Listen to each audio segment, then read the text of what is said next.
In order to understand how a government of a putatively civilized nation could decide to embark on a program of mass killing, in order to understand that, we have to grasp, I think, four different pieces of the puzzle.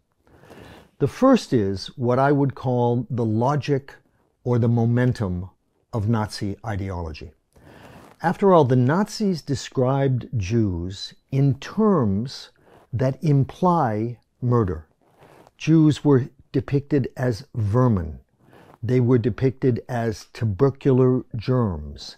They were depicted as cancer cells.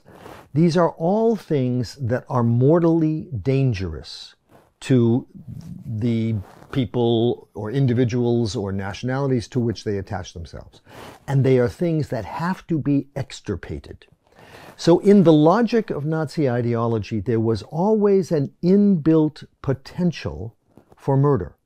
It is not the position that Hitler articulated to the German people before he became chancellor in 1933. It's not even the position that the Nazis articulated to the German people in the first years after Hitler became chancellor, prime minister of Germany. What the Nazis said they wanted to do was to remove the Jews. The German word is entfernen. It literally means, ent means out, and fernen means to be far away, to be distant. This is what they said was their objective. But here, and this is the second piece of the puzzle, the Nazis ran into an internal contradiction of their ideology. Because not only did they say to Germans that for us to succeed in the international competition of nations, we must remove the Jews from our territory. They also said that the other key ingredient of their success was expansion. They had to achieve living space, Lebensraum, because if you had living space, then you would have land on which to grow enough food for a population that kept expanding, and resources that would enable you to produce military goods and so forth. Nazi ideology posited the achievement of the expulsion, the removal of the Jews, and the expansion of Germany. Now, the contradiction that was built into this is the area into which Hitler wanted to expand was the area in the world most thickly settled with Jews. His idea of living space was Poland, Ukraine, Lithuania, to a lesser extent nowadays Belarus. These were to be the areas that Germany would achieve its great territorial burgeoning in. But these were also the areas of the historical Pale of Settlement in the former Russian Empire, where Jews had been confined and where over the centuries their population had multiplied to the greatest extent. Beginning in 1938, with the expansion of Germany into Austria and then the takeover of what is today called the Czech Republic, beginning in 1938, Nazi policymakers began to see that there was a built-in contradiction in their ideology. The more they expanded, the more Jews they acquired. And the number of Jews they acquired offset the number that they had managed to expel prior to that round of expansion. The Nazis began to realize they were chasing their own tail. And with regard to their goals, they began to think of another means. You begin to see the emergence of a new vocabulary among Nazi leaders in November 1938. The number 2 man in the German Foreign Ministry, the SS bi-weekly magazine, Hitler himself in a speech to the Reichstag, all use a new word. They say, if the Jews do not somehow disappear from the territory controlled by Germany, it will lead to their, and this is the new word, Vernichtung, which in German means annihilation. For the first time, they begin to talk about the need to kill in order to achieve the removal that they had previously posited. Now then what happens between 1939 and 1941 is the closing off of alternative ways of removing the Jews. The Nazis delude themselves in 1939 and 1940. They talk about if we win the war or when we win the war, we will take all of the Jews in our living space and we will send them somewhere. At first, they talked about sending them to a remote part of Poland, around the village of Nisko.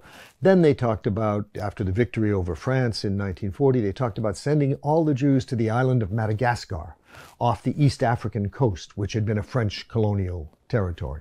But they couldn't do that because though France had been defeated, Britain had not, and the British fleet and British aircraft all stood in the way. They then thought, well, we are going to invade the Soviet Union, and when we invade the Soviet Union, we'll push all the Jews north of the Arctic Circle so that they will be removed from our territory. But the Soviets weren't defeated as quickly as they expected in the summer and autumn of 1941. And even so, they begin to think, well, there may be a more direct way, an easier way. After all, it's hard to move whole populations to distant lands. And here's the fourth piece of the puzzle. This moment coincides with something else. And that is when the restraints that had contained the Nazis fall away. Because up until 1941, they're not yet at war with the United States. There is a kind of feeling that maybe we can hold the Jews as hostages, and American public opinion and American leaders will be afraid to come into the war because of what might happen to the Jews. Again, this is a vast exaggeration in Nazi minds of the influence of Jews in the United States, but that was the nature of Nazi ideology. They vastly exaggerated the influence of Jews in every respect. And so, in the latter part of 1941, after the Germans have invaded the Soviet Union, there is this sense that we are at war already with the whole world. Because in August of 1941, Roosevelt met Churchill in Newfoundland on a destroyer, and they announced the Atlantic Charter. And at this point, the Nazis say to themselves, what do we have to lose? So this is what comes together: an ideological predisposition, a sense that all the alternatives that they had in their minds to killing, those alternatives all fall away, a sense that there's no time like the present.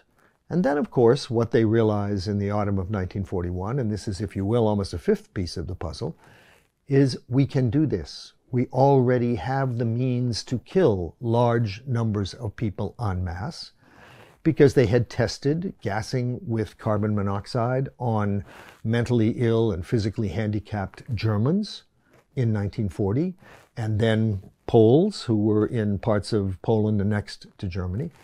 And because they already knew that they had a gas called Zyklon, which was used to fumigate barracks and U-boats and so forth, they knew it was lethal, and you could apply it to human beings instead of to bugs, and it would kill them.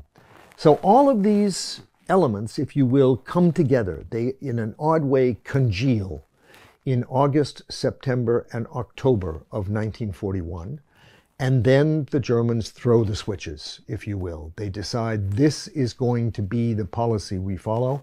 After that, it's nothing, the decisions that they face are nothing but how to implement this action that they have resolved upon.